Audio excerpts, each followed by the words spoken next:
సినిమాల్లో అవకాశాల పేరుతో కాస్టింగ్ ఆర్టిస్ట్ లైంగికంగా వేధించాడని బంజారాహిల్స్ పిఎస్లో నటి ఫిర్యాదు చేసింది.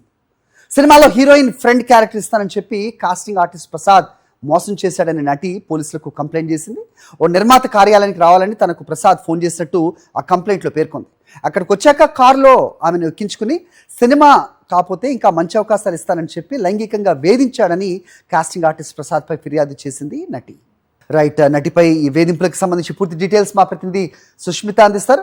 సుష్మిత, ఆవిడ ప్రైవసీకి భంగం కలగకూడదనే ఆమె పేరు రివీల్ చేయట్లేదా?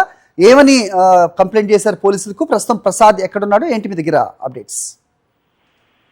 సరే, బంజారాహిల్స్ పోలీస్ స్టేషన్ లో ఒక సినీ నటి కాస్టింగ్ ఆర్టిస్ట్ ప్రసాద్ అనే వ్యక్తి పైన ఫిర్యాదు చేసినట్టుగా కూడా తెలుస్తూ ఉంది. అయితే 3 రోజుల కోసం ఫిర్యాదు చేయగా నిన్న ఎఫ్ఐఆర్ నమోదైనట్టుగా కూడా చెప్తున్నారు. అయితే సినిమాలో చాలా అవకాశాలు ఇప్పిస్తానంటూ కూడా లైంగికంగా వేధించాడు, బెదిరించాడంటూ కూడా ఫిర్యాదులు పేర్కొన్నట్టుగా కూడా చెప్తున్నారు. అయితే గత సంవత్సరం ఒక సినిమాలో హీరోయిన్ ఫ్రెండ్ గా కూడా క్యారెక్టర్ ఇచ్చినట్టుగా కూడా తెలుస్తుంది. ఆ క్యారెక్టర్ కి సంబంధించి కూడా పారితోషికం అలాగే ప్రయాణ ఖర్చులు ఏవైతే ఇవ్వాల్సి ఉందో ఆ రెండు కూడా ఇవ్వకుండా బెదిరిస్తున్నాడంటూ కూడా తెలుస్తుంది. ఆ తర్వాత కార్యాలయం వద్దకు పారితోషికం అలాగే ప్రయాణ ఖర్చులకు సంబంధించి డబ్బులు అంతా మీకు ఇస్తానంటూ కూడా పిలవడం జరిగిందంటూ కూడా తెలుస్తుంది. అక్కడికి రావడంతో తన కారులో పెంకించుకొని తన కోరిక తీర్చాలంటూ మరిన్ని సినిమా అవకాశాలు ఇప్పిస్తానంటూ కూడా తనను బెదిరించినట్టు కూడా చెప్తుంది సినీ. అయితే ఈ విషయం పైన తన తల్లికి ఫిర్యాదు చేయడంతో తన తల్లి ఎవరికి కాస్టింగ్ ఆర్టిస్ట్ ఉన్నట్టు తనకు కాల్ చేయగా ఆ తల్లిపై కూడా దుర్భాషలాడినట్టు కూడా చెప్తూ ఉన్నారు. ఆమెను కూడా బెదిరించడంతో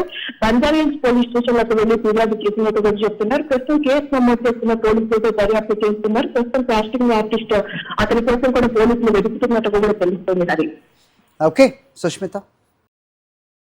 మరిన్ని అప్డేట్స్ కోసం ఛానల్ ను సబ్స్క్రైబ్ చేయండి. నోటిఫికేషన్స్ కోసం బెల్ ఐకాన్ పై క్లిక్ చేయండి.